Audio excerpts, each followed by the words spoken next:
বনের ভিতরে এক কাক ছিল।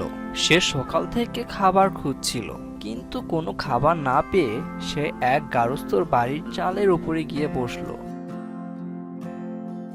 গেরস্তের সেই বাড়িতেই গৃহিণী রান্না করছিল। রান্নার ফাঁকে সে যখন উঠে যায়, ঠিক তখনই কাক সুযোগ বুঝে এক টুকরো মাংস নিয়ে সেখান থেকে উড়াল দেয়। কাক উঠতে উঠতে বনের ভিতরে চলে যায় আর এক গাছের ডালে গিয়ে বসে। কাক মনে মনে ভাবছিল,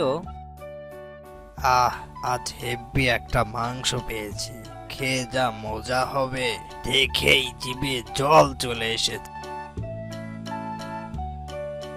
বনের সেই পথ দিয়েই যাচ্ছিল এক দুষ্টু শিয়াল। কাকের ঠোঁটে মাংস দেখে তার খুবই লোভ হয়। শিয়াল ভাবলো, ওয়াও, কি একটা মাংস নিয়ে বসে আছে ওই কাকটা, কতদিন এমন মাংস খায়নি। কিন্তু এটা আছে কাকের কাছে, সে তো বসে আছে গাছের ডালে, আমি তো গাছে উঠলে ওকে ধরতে পারবো না, তাছাড়া ওকে ধরতে গেলেই তো ও উড়েই পালাবে।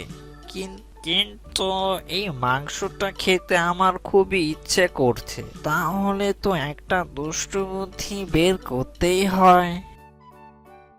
শিয়াল বুদ্ধি বের করলো যে সে সুন্দর সুন্দর কথা বলে কাককে গলিয়ে ফেলবে এবং কাকের কাছ থেকে মাংসটা ছিনিয়ে নেবে। গাছের ওপরে ওটা কাক না? কি সুন্দর গায়ের রং, পাগুলো কি সুন্দর, নখগুলো কত তীক্ষ্ণ, চোখগুলো কি সুন্দর টানা টানা, যেন নাটোরের বনলতা। এত সুন্দর একটা পাখি, সে কি না বোবা, কথা বলতে পারে না? কি সুন্দর পাখিটা যদি কথা বলতে পারতো, না জানি তার কণ্ঠ কত সুন্দর হতো। শিয়ালের এই মিষ্টি মিষ্টি কথাগুলো শুনে কাকেরও মন গলে গেল, কিন্তু চালাকিতে কাকও কম জানে না।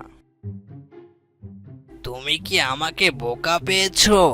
আমি আমার দাদুর কাছ থেকে গল্পটা শুনেছিলাম।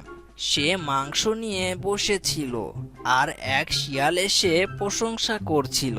তখনই সে কা করে ডাক পারছিল আর তার ঠোঁট থেকে মাংসটা পড়ে যায়।